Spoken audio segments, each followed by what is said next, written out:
लोहड़ी माता की कथा, सती माता, श्री कृष्ण व दुल्लभ भट्टी से जुड़ी 3 कहानियाँ।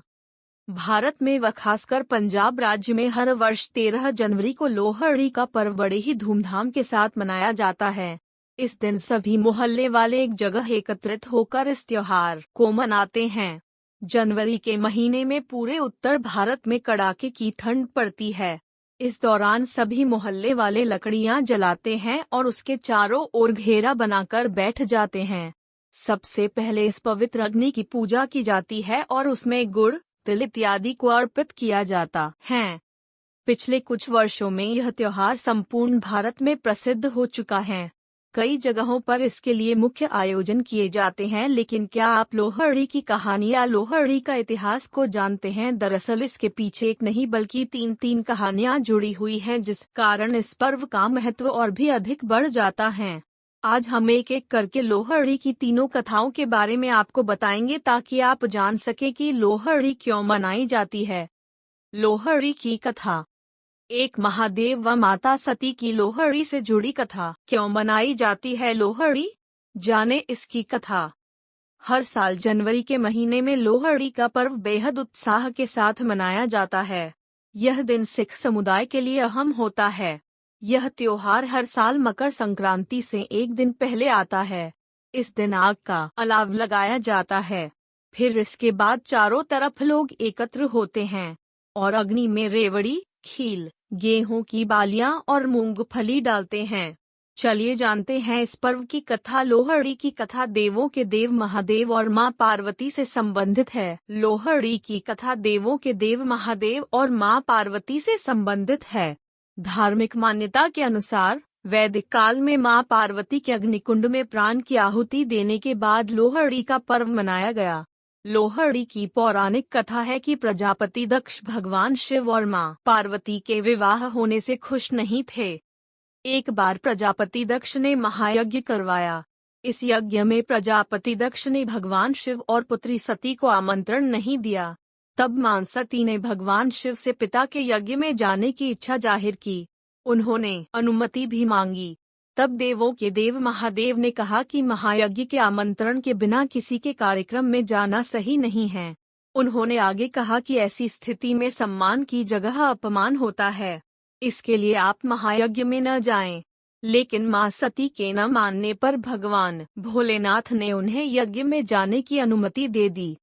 इसके बाद जब मां सती यज्ञ में शामिल होने के लिए पहुंची, तो वहां भगवान भोलेनाथ को लेकर अपमानजनक शब्द सुनकर बेहद दुखी हुई। तब मां सती अपने पिता प्रजापति दक्ष के द्वारा करवाया गया यज्ञ कुंड में समा गई। इसके बाद से ही प्रत्येक वर्ष मां सती की याद में लोहड़ी का पर्व मनाया जाता है। 2. भगवान श्री कृष्ण व राक्षसी लोहिता की लोहड़ी से जुड़ी कथा। भगवान श्री कृष्ण ने वासुदेव व माता देवकी की 8वीं संतान के रूप में जन्म लिया था, जो कि भगवान विष्णु के 8वें अवतार थे। उनका जन्म दुष्ट कंस का वध करने के लिए हुआ था।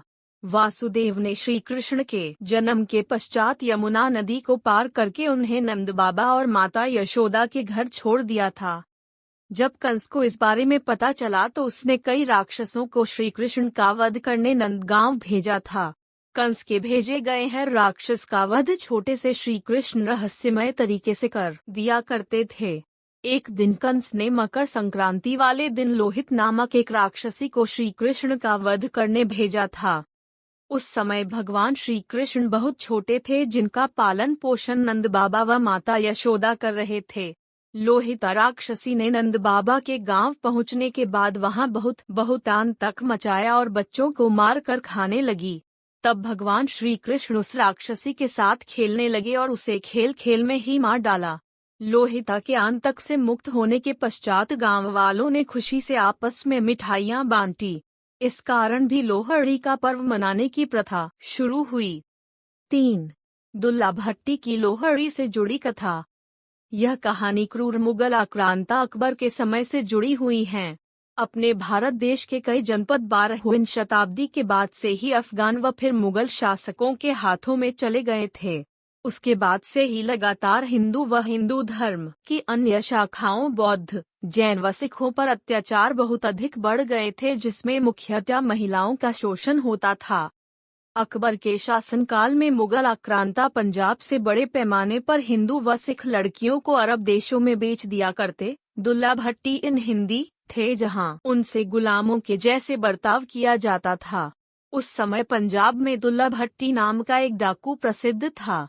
वह डाकू होने के साथ साथ ही मुगलों के अत्याचार के विरुद्ध लड़ता था व उनसे महिलाओं के मान सम्मान की रक्षा करता था। उसने मुगलों के चंगुल से बहुत सारी लड़कियों को बिकने से बचाया व उनकी शादियां भी करवाई। एक बार सुंदर व मुंदर नाम की दो लड़कियां को उनके चाचा ने मुगलों को बेच दिया था, लेकिन जब दुल्ला भट्टी को इसके बारे में पता चला तो उसने न केवल उन दोनों लड़कियों को उनके चंगुल से मुक्त करवाया बल्कि उनकी शादियां भी करवाई। उसके बाद से दुल्ला भट्टी पंजाब के लोगों में प्रसिद्ध होने लगा और वहां का एक तरह से नायक बन गया। उसका नाम आज भी लोहड़ी के गीतों में लिया जाता है। तभी से दुल्ला भट्टी की याद में भी लोहड़ी का पर्व मनाने की प्रथा शुरू हुई। तो यह थी लोहड़ी पर्व से जुड़ी 3 मुख्य कहानियां। वैसे कहानियां चाहे जो भी हो, त्योहार हमेशा से ही लोगों को प्रतिदिन के दैनिक कार्यक्रमों के अलावा कुछ नया करने की प्रेरणा देते हैं व जीवन की बोरियत में एक नया उल्लास भर देते हैं। इसलिए हमेशा हर त्योहार का उसकी संस्कृति के अनुसार पूरा आनंद उठाए।